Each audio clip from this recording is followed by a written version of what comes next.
हजुर नमस्ते नमस्कार। आज पनि म तपाईहरुको माझमा क्षितिज पारी मेरी मायाको गाउँ कार्यक्रम लिएर उपस्थित भइसकेको छु। तपाईहरुले नै लेखेर पठाउनु भएका रचना, तपाईहरुले नै लेखेर पठाउनु भएका मुक्तक गजलहरू वाचन गर्ने क्रममा मेरो हातमा एउटा पत्र परिसकेको छ।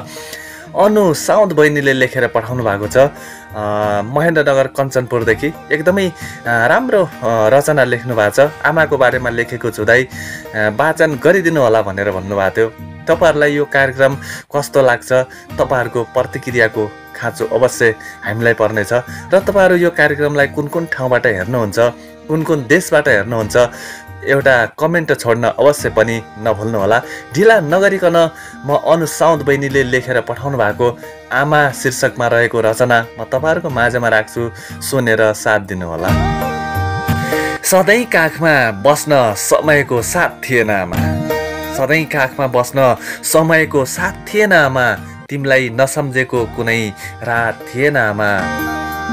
डरमै सुत्छु डरमै उठ्छु तिम्रो साथ छुटेदेखि, ढुक्कले यो जान छोड्न तिम्रो काग थिएन आमा। कमी थिएन बाटैभरि खुट्टा तान्नेहरूको त, मेरो उन्नतिमा फर्किन सक्ने नाक थिएन आमा। बा आमाको ममता बुझे मैले घर छाडेपछि, तिम्रो माया भन्दा ठुलो करौडौं लाख थिएन आमा, तिम्रो माया भन्दा ठुलो करौडौं लाख थिएन आमा।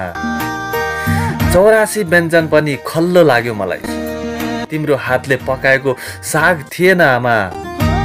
घरैदेखि टाढा भए पनि बिग्रने मौका पाएन, घरैदेखि टाढा भए पनि बिग्रने मौका पाएन, तिमीले दिएको संस्कारमा दाग थिएन आमा, तिमीले दिएको संस्कारमा दाग थिएन आमा। सधैँ काखमा बस्न समयको साथ थिएन आमा, सधैँ काखमा बस्न समयको साथ थिएन आमा, तिमीलाई नसम्झेको कुनै रात थिएन आमा, तिमीलाई नसम्झेको कुनै रात थिएन आमा। एकदमै मिठो रचनाका लागि अनु साउद बहिनीलाई धेरै धेरै धन्यवाद।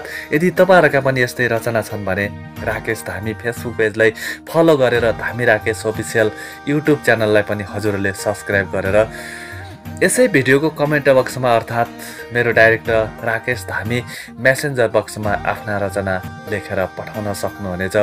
आजको क्षितिज पारी मेरी मायाको गाउँ कार्यक्रममा राखेको आमा शीर्षकमा रहेको एउटा रचना अनु साउद बहिनीले लेखेको तपाईहरुलाई कस्तो लाग्यो प्रतिक्रिया दिन अवश्य पनि नभुल्नुहोला।